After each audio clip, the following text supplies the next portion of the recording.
Olá, querido. Que a graça e a paz do nosso Senhor Jesus Cristo esteja sobre a sua casa, sobre o seu lar. Eu queria hoje estar compartilhando contigo o início de uma série de mensagens que vamos trazer sobre os milagres de Jesus. Algo que me chama muito a atenção. Gosto muito de falar sobre os milagres que ele fez enquanto esteve aqui na terra. Porque todos os milagres, eles têm muita coisa para nos ensinar. Jesus, ele nunca fez nenhum milagre que não fosse que não tivesse um ensinamento, que não tivesse algo que nós possamos trazer para a nossa vida. Eu acredito que, na verdade, os milagres de Jesus, eles são exatamente isso. São ensinamentos, são lições, além da parte que, né, da divindade de Jesus, do poder dele, do poder do nosso Pai. Eles também vêm para nos trazer algumas coisas que nós precisamos aprender. E eu queria começar com o primeiro milagre que Jesus faz em público, em Canaã da Galileia, o casamento de Canaã da Galileia. Você provavelmente já ouviu falar, conhece, já estudou, já ouviu, ou até mesmo já falou sobre isso. Mas eu queria trazer um ponto bem simples para você. E eu queria ler contigo a partir João capítulo 2, a partir do verso 1, diz assim: No terceiro dia houve um casamento em Canaã da Galileia. A mãe de Jesus estava ali. Jesus e seus discípulos também haviam sido convidados para o casamento. Tendo acabado o vinho, a mãe de Jesus lhe disse: eles não têm mais vinho. O interessante dessa mensagem, querido, é que Jesus, ele foi convidado para o casamento, né? E você vê que é um casamento em que o vinho acaba. Um casamento em que na metade da festa, né, a festa durava cerca de 7 dias, as festas de casamento em Jerusalém, e ali o povo bebia, comia, estava ali celebrando com os noivos. E o interessante é que no momento dessa festa, o vinho acaba. E talvez, querido, hoje eu estava pensando muito sobre isso, sobre o porquê que esse vinho acaba. E um dos fatores por que o vinho acaba se chama planejamento. Planejamento é a chave, é a base para tudo na nossa vida. E esse casamento ele foi colocado, ele foi feito, só que ele não foi bem planejado. Talvez porque Jesus não foi chamado para o planejamento. Jesus foi chamado para a festa. E nós temos esse costume de, às vezes, pegar a nossa vida e levarmos ela da maneira que queremos, fazermos da maneira que queremos, né? Planejarmos da maneira que queremos e depois chamar Jesus. Ó, Jesus, já fiz, já planejei, é isso aqui que eu quero. Né? E talvez seja isso que aconteceu nesse casamento, né? Trazendo de uma forma bem figurativa, claro. Mas Jesus, ele foi convidado para o casamento, mas não para o planejamento desse casamento. E eu queria te falar, querido, hoje, que você precisa chamar Jesus para dentro do planejamento da sua vida. Jesus, ele foi chamado para poder mudar a sua história, ele foi chamado para poder mudar a nossa vida. Jesus, ele se colocou, se doou para poder mudar a nossa história. Então hoje é dia de nós nos esvaziarmos de quem nós somos. De nós pegarmos tudo aquilo que nós planejamos, que nós queremos, que nós almejamos e falar assim: Jesus, está aqui diante do Senhor. O que o Senhor quer? Qual é a sua vontade? A própria palavra diz que a vontade do Senhor ela é boa, perfeita e agradável.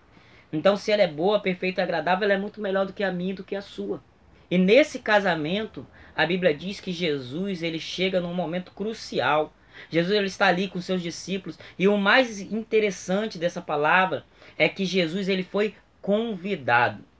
E esse é o ponto-chave da nossa vida, da minha vida, da sua vida. É o convite. Porque Jesus, né, nós temos muito isso. Ah, mas eu sou filho de Deus. Ah, mas eu sou servo do Senhor. Mas eu sou isso, eu sou aquilo. Mas você tem chamado Jesus para a tua vida?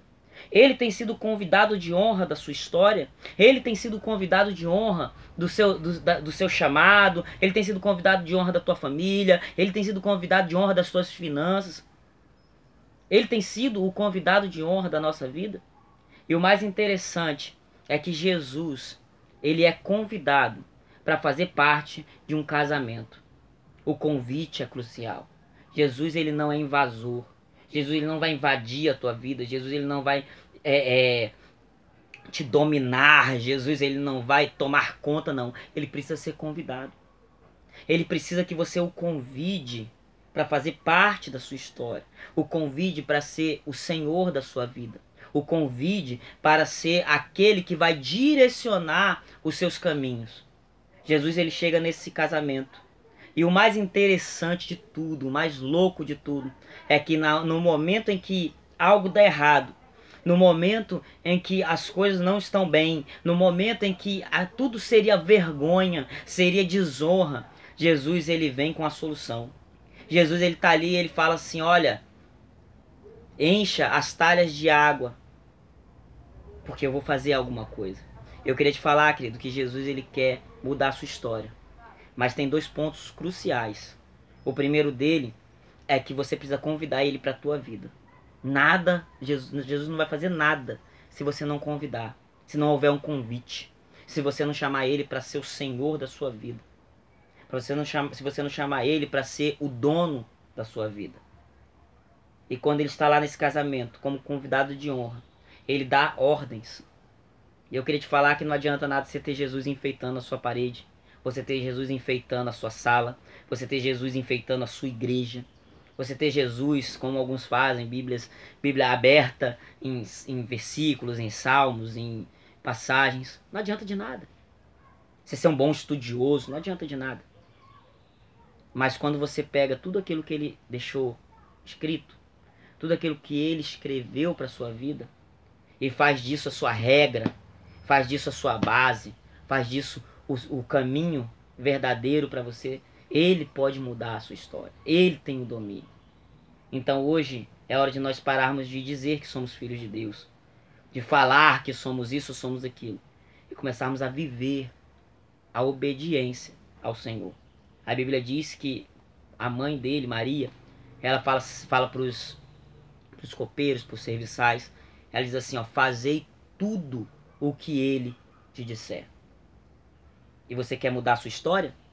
Começa a fazer tudo aquilo que ele deixou de preceito para a sua vida. Quer mudar a sua vida?